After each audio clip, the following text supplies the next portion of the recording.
bem com vocês? Olha o meu figurino hoje, especialmente para vocês, crianças, desejando um feliz Dia das Crianças. Dia da Criança é todo dia. Espero que vocês tenham curtido bastante, brincado muito, porque a criança ela tem que brincar, ela tem que ser criança. Então, ó, um beijo da professora aqui para vocês. Sintam-se beijadas e abraçadas. Feliz Dia das Crianças para todos que estão me assistindo, todas as crianças de coração também, porque eu sei que tem muitos adultos que ainda têm aquela alma de criança e isso é muito lindo. Então, ó, que esse Dia das Crianças venha renovar as nossas energias e dizer para nós adultos que precisamos sim pensar e ter a humildade, a simplicidade e a ingenuidade de uma criança, tá certo? Então, beijos minhas crianças, beijos para vocês. Feliz Dia das Crianças. Vamos lá para a nossa aula de hoje? Hoje nós vamos falar um pouco sobre história de vilas às cidades. Ó, antes de começar a nossa aula, eu sei que eu estou devendo aqui a vocês alguns registros. Recebi vários registros de aula de história e de aula de geografia também. Vários. Estou devendo. Ó, me cobrem, tá certo? Vou trazer para mostrar a todo mundo aqui o quanto vocês estão participando e que está me deixando tão feliz, tá bom? Então, voltando. Simbora.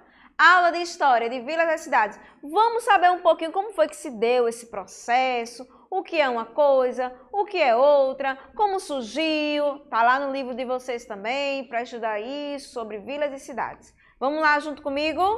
Vamos lá. Mas, afinal de contas, o que são cidades? E qual a diferença entre vila e cidade? E aí? Qual é a diferença entre uma e outra? Vamos pensar? Trouxe uma imagenzinha aqui para vocês, para tentar refletir um pouquinho. Tem uma aldeia, eu tenho uma vila, depois uma cidade. Nós vamos focar hoje em vila e cidade, beleza? Ok, vamos para a explicação técnica. Vila.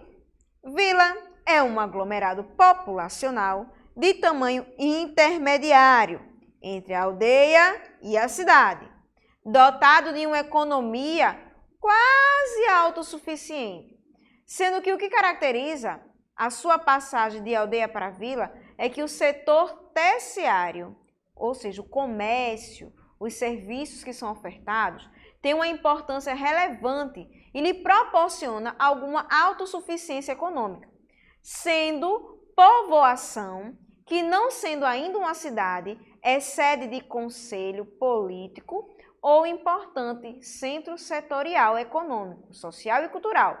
Aqui foi dada essa categoria intermediária, ou seja, é um passinho para se tornar uma cidade, tá certo? Não chega a ser do tamanho de uma cidade, mas a vila está caminhando para ser uma. Tudo vai depender de como o comércio e como os serviços são ofertados dentro daquele aglomerado, tá bom? Seguindo. Uma cidade ou urbio é uma área urbanizada que se diferencia de vilas e de outras entidades urbanas através de vários critérios, tá bom? Os quais incluem população, a densidade populacional, ou seja, o tamanho dela, o estatuto legal, o que rege aquela cidade, embora sua clara definição não seja precisa, sendo alvo de discussão diversa. A população de uma cidade varia entre poucas centenas de habitantes até dezenas de milhões de habitantes. As cidades são as áreas mais densamente povoadas no mundo. A cidade também pode ser entendida como um lugar que concentra oferta de serviços culturais, religiosos, de infraestrutura ou consumo, e que reúne os mais diversos fluxos de atividades humanas. Ou seja, é aquela alma, é a alma, né? É onde tudo acontece, onde o serviço, o trabalho é ofertado, onde o comércio ele é dinamizado, tá certo? Então, as cidades têm essa característica, tá certo? É um passo maior, né, da vila, ok? Mas vamos voltar para a história. Vamos lá atrás, como tudo começou. Por que se tornou vila e depois veio se tornando cidade? Vamos por partes. Vamos lá para a pré-história. ou na história ainda, né? Opa, vamos lá para a história. E depois a gente vai para o Brasil, vem para o Brasil, tá bom? Vamos entender essa passagem. Vamos lá.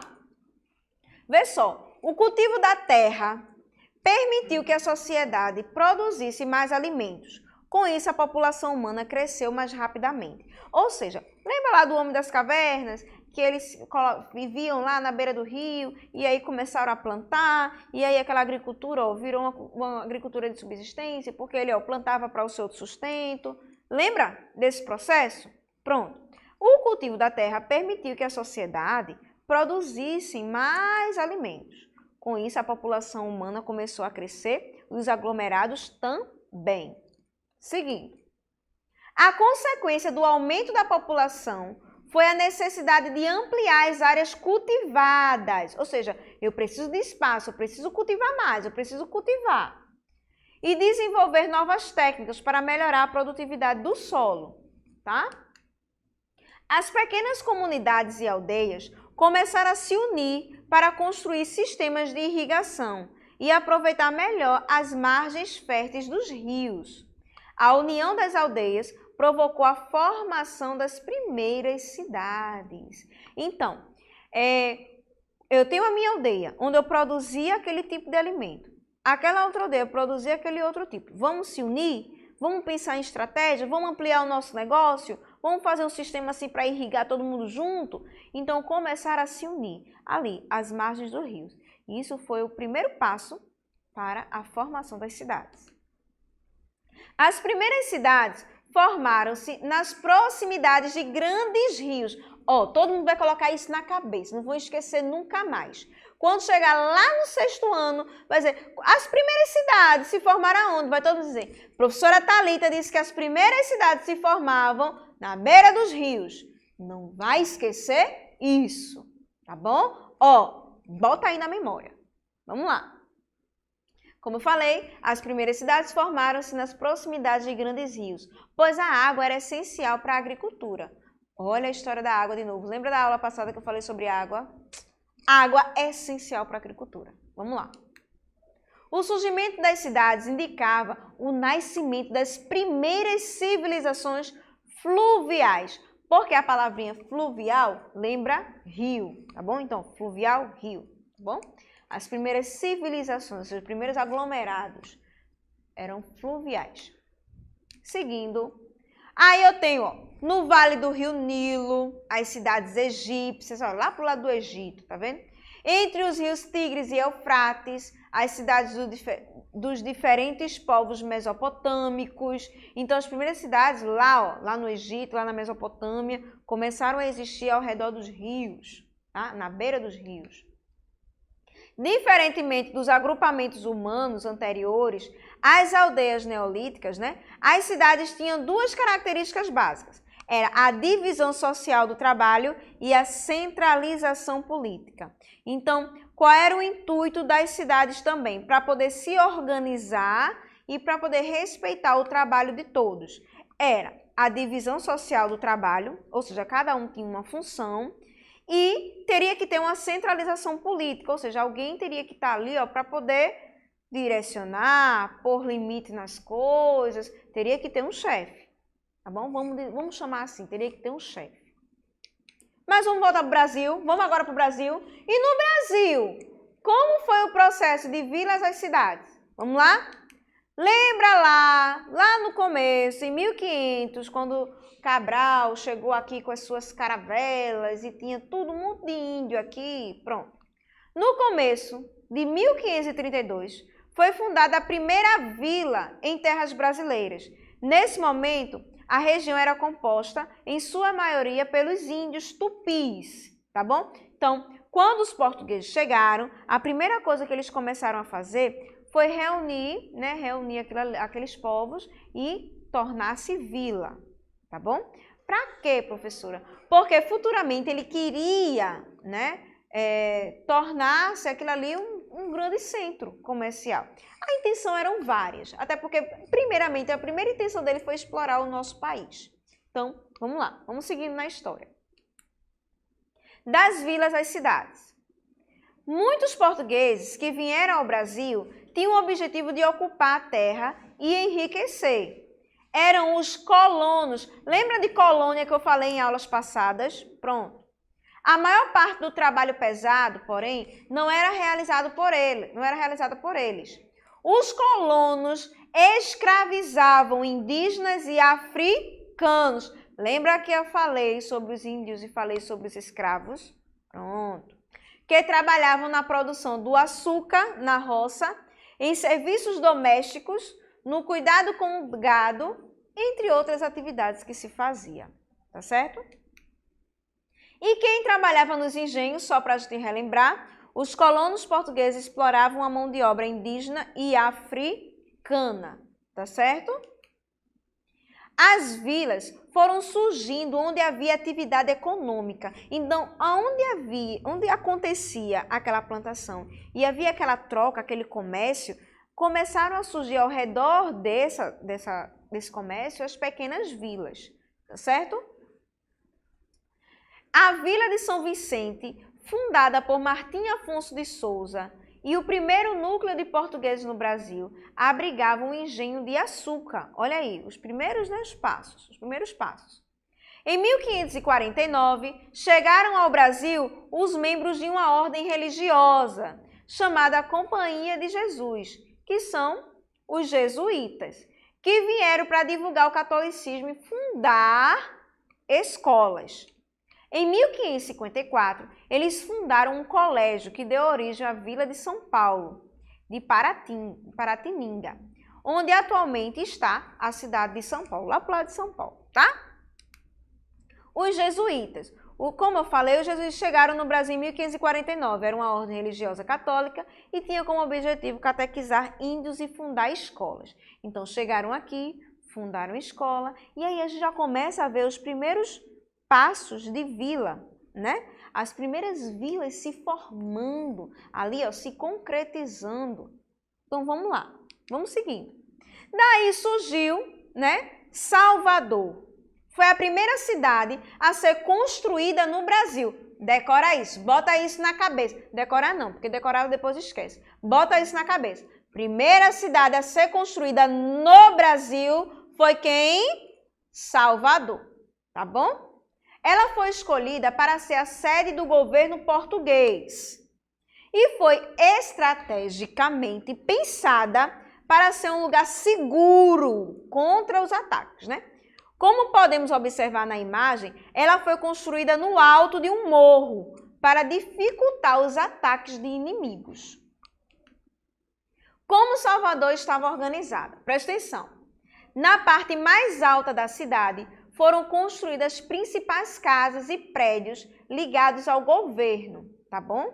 Então, lá em cima foram construídos, né, as igrejas, os casarões, tudinho, né, das pessoas que eram ligadas ao governo.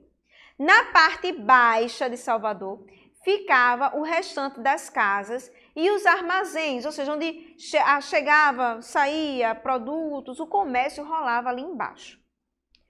Para entender melhor, olha aqui, ó, Cidade Alta e a Cidade Baixa, que existem até hoje lá em Salvador, viu, minha gente? Existe a cidade histórica, né, que é a Cidade Alta, e existe a Cidade Baixa. Então, tinha essa estratégia, justamente alto e baixo, para quem ficava lá em cima era para se proteger dos ataques. Vamos para a hora da nossa atividade? Foi curtinho, não foi? Mas deu para entender, não foi? Foi ou não foi? Vamos lá. A gente viu lá no começo o que era a cidade, o que era a vila, e eu trago aqui o desafio para vocês de pesquisa. O que são cidades? Qual a diferença entre vila e cidade? Tempinho para você anotar essas duas questões, ó, certo? Bota aí, pessoal, um tempinho na tela do pessoal, aí 30 segundinhos ou menos, bota só 15. 15. Bota aí para vocês, ó, pegarem as perguntas, tá bom? Copiar no caderninho, fazer a pesquisa, tirar foto e mandar para o teu professor. Beleza? Ok! Revisão do dia, revisão da nossa aula. O que foi que a gente falou hoje? Sobre o conceito de cidades e sobre o conceito de vilas. Como foi que se formou lá na época da pré-história até a história? como foi fundado tudo isso, e até chegar ao nosso Brasil. E eu disse uma coisa que não é para vocês esquecerem, certo? Que as primeiras cidades, elas se formavam na beira dos rios. Quando foi? Civilizações fluviais. Muito bem. Disse outra coisa também que é para você, ó, colocar na cabeça, que a primeira cidade a ser construída no Brasil foi quem? Salvador. E lembra da estrutura de Salvador? Cidade alta, cidade baixa. E tinha um objetivo para isso. Lembra qual era? Cidade alta para se livrar dos ataques, dos inimigos. A cidade baixa era onde o comércio rolava. Tá certo? Então, ó, nossa aula de hoje foi sobre isso. Espero que vocês tenham entendido. Qualquer coisa, ó, vai lá no YouTube, volta um pouquinho, assiste direitinho a aula, preste atenção para pegar todo o conhecimento bem direitinho. Beleza? E é isso, pessoal. A gente vai ficando hoje por aqui. Espero que vocês tenham gostado da aula de hoje, tenham curtido e tenham entendido, tá bom? E mais uma vez, me despeço com vocês com essa frase maravilhosa que eu amo dizer aos meus alunos. Feliz Dia das Crianças! Beijos e até a próxima! Tchau, tchau!